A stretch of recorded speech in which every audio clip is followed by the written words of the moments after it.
Morav et Rabotai, Shalom, Bracha, Veyeshua, la paix, la bénédiction et le salut, la délivrance.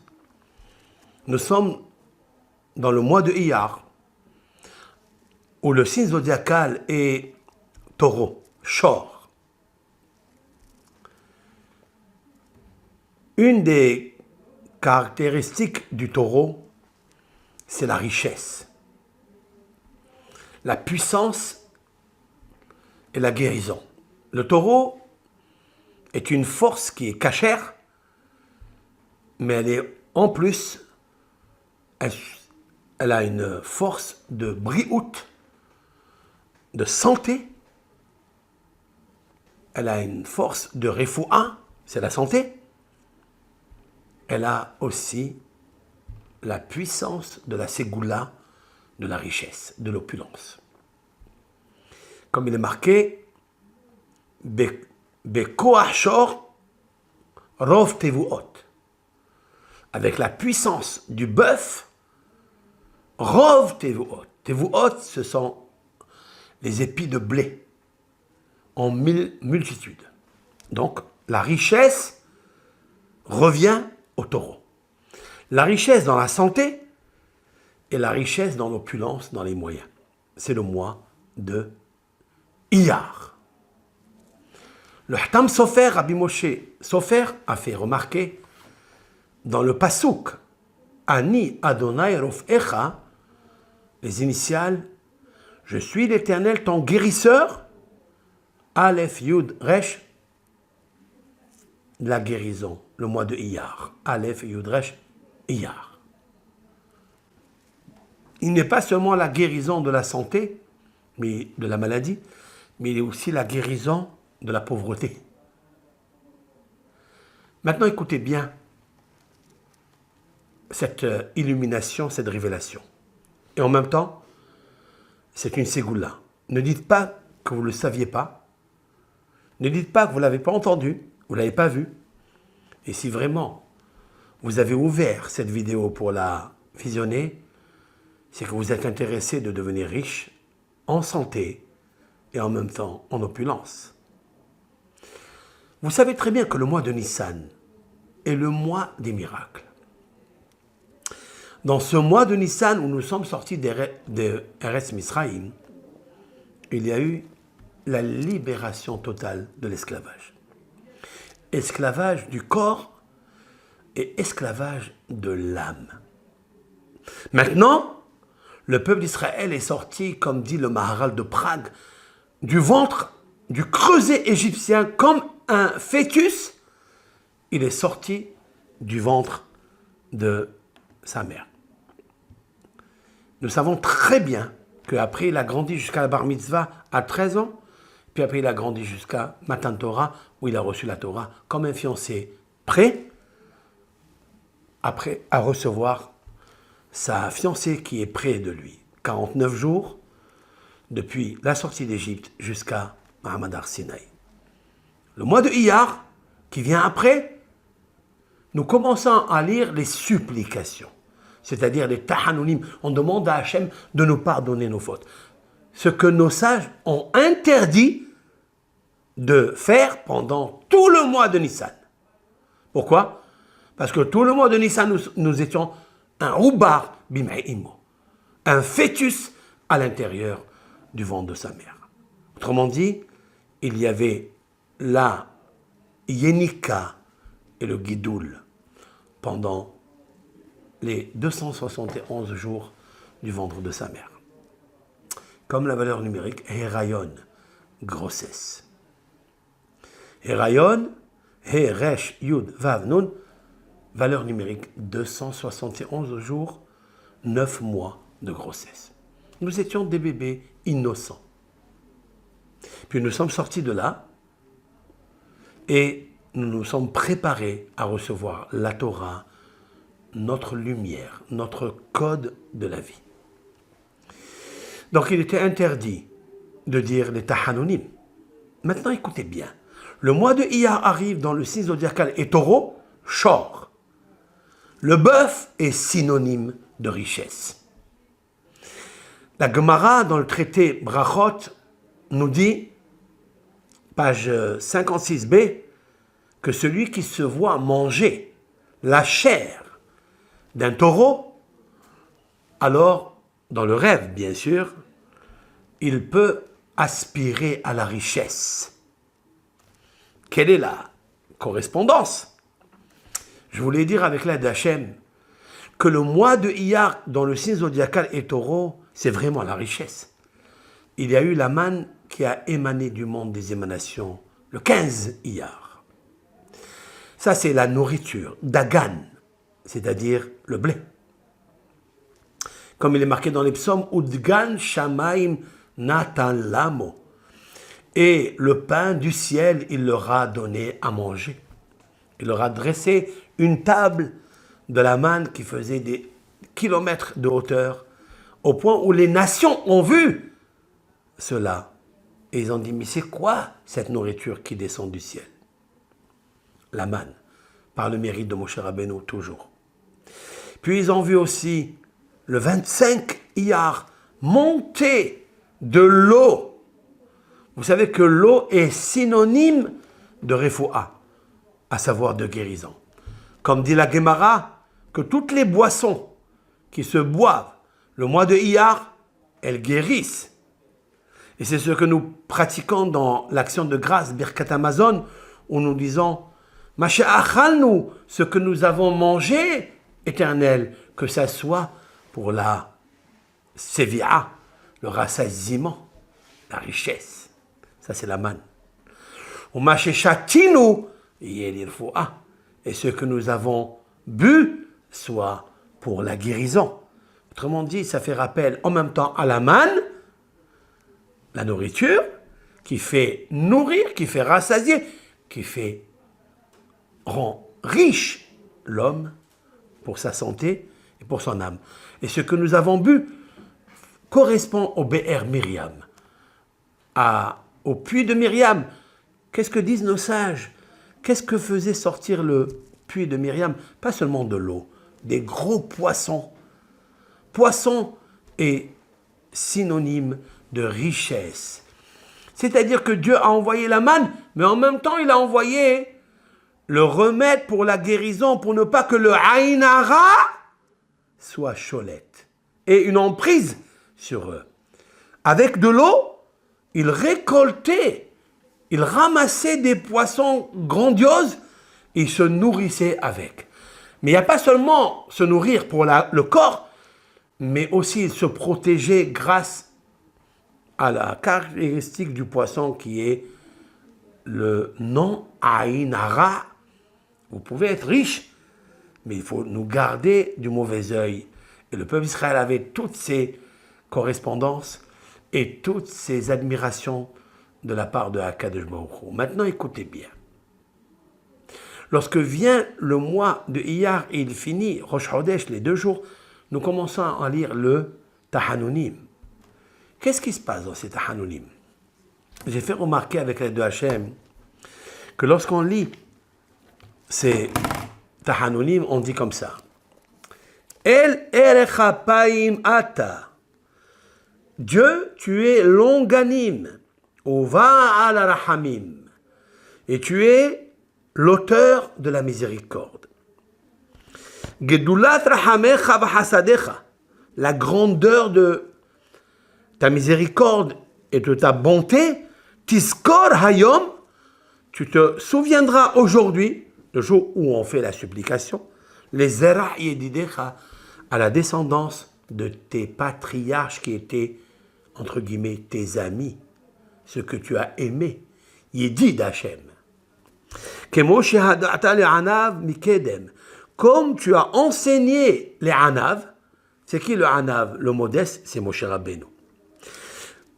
Qu'est-ce qu'il lui a enseigné, l'Éternel, à Moshe Rabbeinu?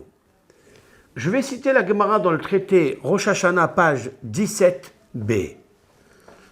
Vaya'avor Hashem al pana vayikra, l'Éternel est passé sur sa face et il a appelé. Qu'est-ce qu'il a appelé? Hashem, Hashem. El Rahum Vehanoun. Ce sont les 13 principes de miséricorde. Dieu dit à Moshe, lorsqu'il s'est vêtu d'un talit comme un ministre officiant, Ve'er'alo le Moshe lui a montré l'ordre que nous lisons. Hashem, Hashem, El Erech Apayim. Tu es longanime. Tu es multitude de bonté et de vérité. Tu conserves la bonté, la alafim pour des milliers de générations. Nosé avant que tu supportes l'accusateur créé par le péché. Avec préméditation ou bien avec inadvertance. Vénaqé est celui qui nettoie le péché. Hachem il dit à Moshe Rabbeinu, sache que lorsque le peuple d'Israël a fauté, qu'ils n'ont qu'à citer et réciter cet ordre, comme je viens de le faire, comme je viens de te le dire. Hachem, Hachem, El Rahum, va ani mohellahem, et je leur pardonne. Anihu kodem sheyecheta adam, je suis l'éternel miséricorde, Hachem, tétragramme, avant que l'homme faute. Ve anihu ahare sheyecheta adam, et je suis aussi miséricorde après qu'il ait fauté.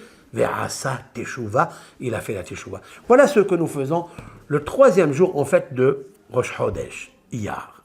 Qu'est-ce que ça a à voir?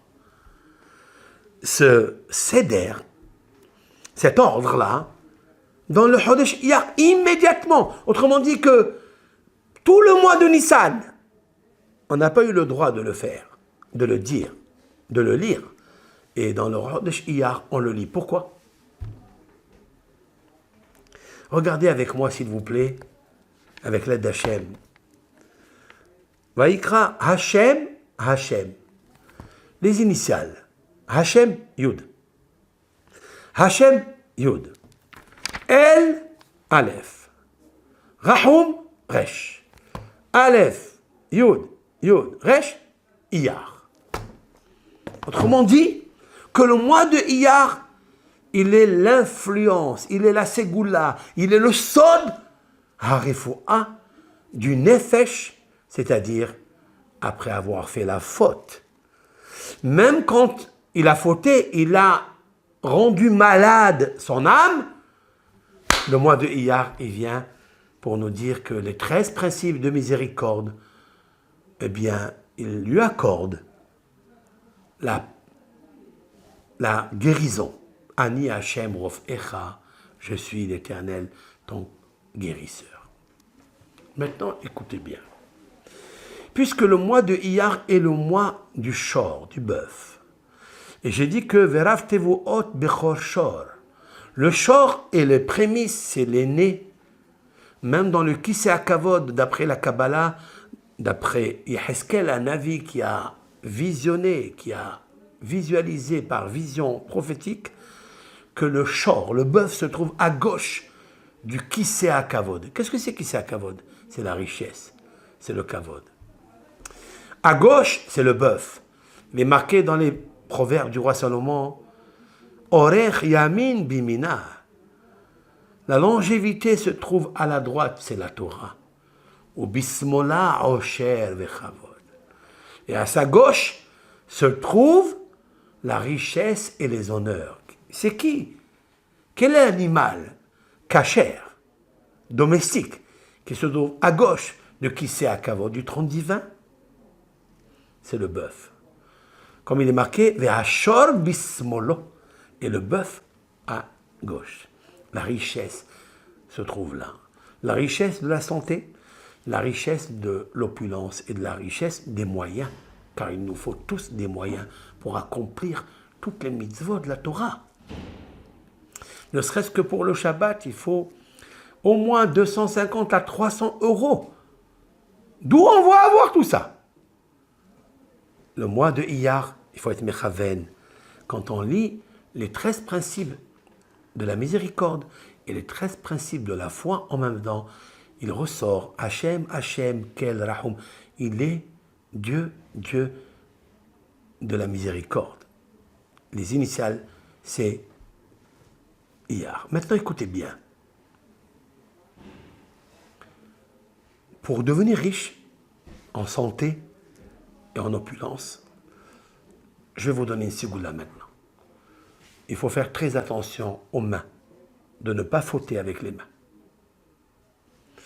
En plus, quand vous voulez manger le pain, parce que le pain c'est la manne, où vous allez faire Birkat Amazon dessus, il faille que les mains soient remplies d'eau du Be'er Miriam, c'est-à-dire de la source d'en haut qui s'appelle le puits de Myriam. Maintenant, quand on fait Netilat Yadayim, ça amène la richesse, comme l'expliquent nos sages, que tout celui qui remplit ses mains pendant la Netilat Yadayim, l'ablution des mains, il devient riche. Voici ce que disait un Rav dans le Talmud, l'Éternel. Je remplis mes mains d'eau, afin que tu remplisses mes sacs de manne. Comme ça, en ces termes. Malé, Yadai, Hofne, Maya, je remplis mes mains de beaucoup Maya, de l'eau, en araméen Maïm, Maya, afin que l'Éternel, béni soit-il, Yimle, Hofne, Mana, il remplit les trésors Mana de la manne. Voilà ce qu'il disait ce Rav. Il est très intéressant de savoir le secret qu'il y a à l'intérieur. Je remplis mes mains de l'eau. Alors on pourrait dire comme ça, je remplis mes mains de l'eau du Be'er Miriam, le mois de Iyar. Et je remplis, Hachem Yitbarach, il remplira mes trésors de mana, c'est-à-dire de la manne. La manne, ce sont les mésonotes. Mais il y a un secret plus profond que ça. Maïm, c'est 90 en valeur numérique. Mana, c'est 91 en valeur numérique, même Nun Aleph. Mana, c'est la manne. Mana, même Nun Aleph 91. Vous savez ce que c'est 91 ? 91, c'est le nom de Hachem. Hachem, Hachem, El Rahum. Hachem, c'est 91 parce qu'il s'écrit Yud, Ke, Vav, Ke, qui sont la valeur numérique 26, et il s'appelle Adonai, valeur numérique 65. 65 et 26, 91. Et là, quand je lève les mains, une fois qu'ils sont bien mouillés, je dis Poteach et yader umasbiya lechol hayratzon. Ouvre tes mains, l'Éternel, et rassasie toute créature vivante de ta volonté. Nos sages et le Harizal de faire remarquer Poteach et yadecha, les initiales P, Aleph, Yud. P, 80. Aleph, c'est 1, 81. Yadecha, Yud, 10. Ça fait 91. Voilà mana, voilà mana, voilà mana, c'est-à-dire la manne. Une petite ségoula, le mois de Iyar, c'est de dire les 13 principes de miséricorde, parce que là ressort le mois de Iyar, comme je l'ai épelé tout à l'heure, et de là sort aussi la richesse et la longévité. Comment s'appelle la guérison? Refoua. Comment elle s'appelle aussi dans la prière? Arucha. Erech. Orech yamin bimina. Erech, Aleph, Resh, Chaf. Valeur numérique 221. 221, c'est la valeur numérique de Iyar. Le mois de Iyar. Le mois de Iyar, il y a la longévité, c'est-à-dire la santé, et il y a aussi la richesse. Au bismola, Oshel vekavod. À sa gauche, c'est-à-dire le taureau, il amène de la richesse. Puisse l'Éternel nous donner, selon ce que nous aspirons, selon ce que nous comptons sur lui. Parce que je sais que l'Éternel, il peut à tout moment, par la confiance, par le bitachon b'Hashem, sur la totale des possibilités. Car il est Elohim, il est Takif, il est puissant, Ba'al ha'echolot, il est le propriétaire et l'auteur de toutes les possibilités, ou Ba'al ha'kochot kulam, et de toutes les forces. Si je fais attention à ça, c'est sûr et certain que j'ai préparé l'ustensile, le trésor, pour remplir de nourriture spirituelle, pour étudier la Torah, et matérielle, pour pour pratiquer les mitzvot du Shabbat, pour acheter des beaux tefilines, pour acheter une belle table de Shabbat, pour la remplir et manger sur la table du Seigneur pendant les fêtes et pratiquer les mitzvot que Hashem Barach m'a recommandé. Kotov lachem. Ne dites pas que vous ne le saviez pas. Écoutez bien ce shiur et répondez-le, partagez-le, parce que si vous partagez, vous devenez rapidement riche en tout, en Torah, en santé, en richesse, pour avoir les moyens pour accomplir la parole de Hachem qui est notre seule vivacité. Amen.